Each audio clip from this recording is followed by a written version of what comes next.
Shalom, selamat pagi Bapak Ibu saudara-saudara terkasih. Puji Tuhan, hari yang baru tentunya ada semangat yang baru yang Tuhan berikan kepada kita. Apapun keadaan kita, entah kita kurang sehat, kurang fit, atau mungkin kita lagi sehat, lagi semangat, tetapi mari kita mengawali hari ini dengan kembali merenungkan firman Tuhan sebagai makanan atau nutrisi rohani bagi kehidupan iman kita. Kembali kita akan melanjutkan bagian yang kedua dari perenungan kita dalam Lukas pasal yang kelima, ayat 1-11, bicara dengan perikop penjala ikan menjadi penjala manusia. Demikian firman Tuhan. Pada suatu kali, Yesus berdiri di pantai Danau Genesaret. Sedang orang banyak mengerumuni dia hendak mendengarkan firman Allah. Ia melihat dua perahu di tepi pantai, nelayan-nelayannya telah turun dan sedang membasuh jalannya. Ia naik ke dalam salah satu perahu itu, yaitu perahu Simon, dan menyuruh dia supaya menolakkan perahunya sedikit jauh dari pantai, lalu ia duduk dan mengajar orang banyak di atas perahu. Setelah selesai berbicara, ia berkata kepada Simon, "Bertolaklah ke tempat yang dalam dan tebarkanlah jalamu untuk menangkap ikan." Simon menjawab, "Guru, telah sepanjang malam kami bekerja keras dan kami tidak menangkap apa-apa.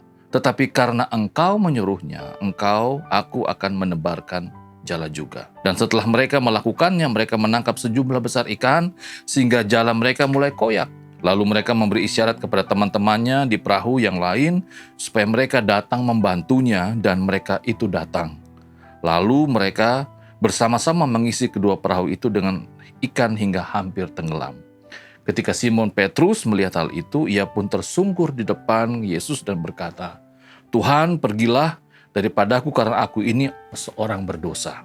Sebab ia dan semua orang yang bersama-sama dengan ia takjub oleh karena banyaknya ikan yang mereka tangkap. Demikian juga Yakobus dan Yohanes, anak-anak Zebedeus, yang menjadi teman Simon. Kata Yesus kepada Simon, "Jangan takut, mulai dari sekarang engkau akan menjala manusia." Dan sesudah mereka menghela perahu-perahunya ke darat, mereka pun meninggalkan segala sesuatu lalu mengikuti Yesus.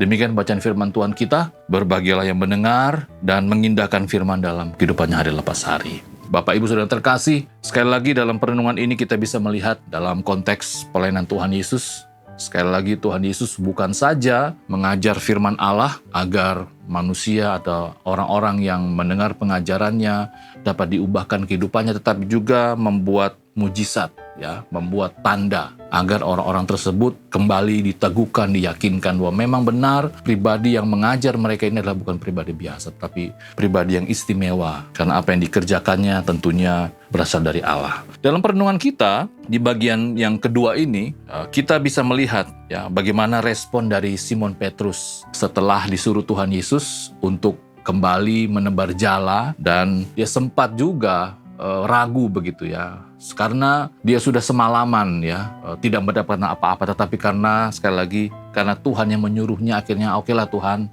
saya akan ikut maumu begitu. Dan kita bisa melihat bagaimana mujizat itu terjadi. Dalam pembacaan ini juga kita bisa melihat bagaimana ada rasa takjub yang ditunjukkan oleh Simon, sehingga dia merasa bahwa waduh, aku ini orang berdosa, seharusnya aku tidak perlu ragu gitu saat Tuhan Yesus memerintahkan aku begitu. Tetapi yang menarik, kita bisa melihat di sini di ayat yang ke-9.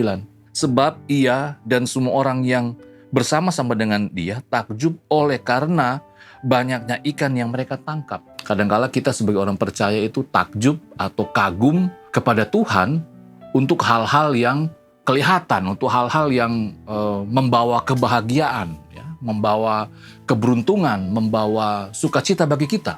Dalam konteks Simon dan rekan-rekan, semalaman mereka tidak dapat apa-apa, tetapi tiba-tiba mereka mendapatkan sejumlah besar ikan dan hampir tenggelam kapalnya. Dan mereka takjub di sana, dan mereka baru mau bertobat.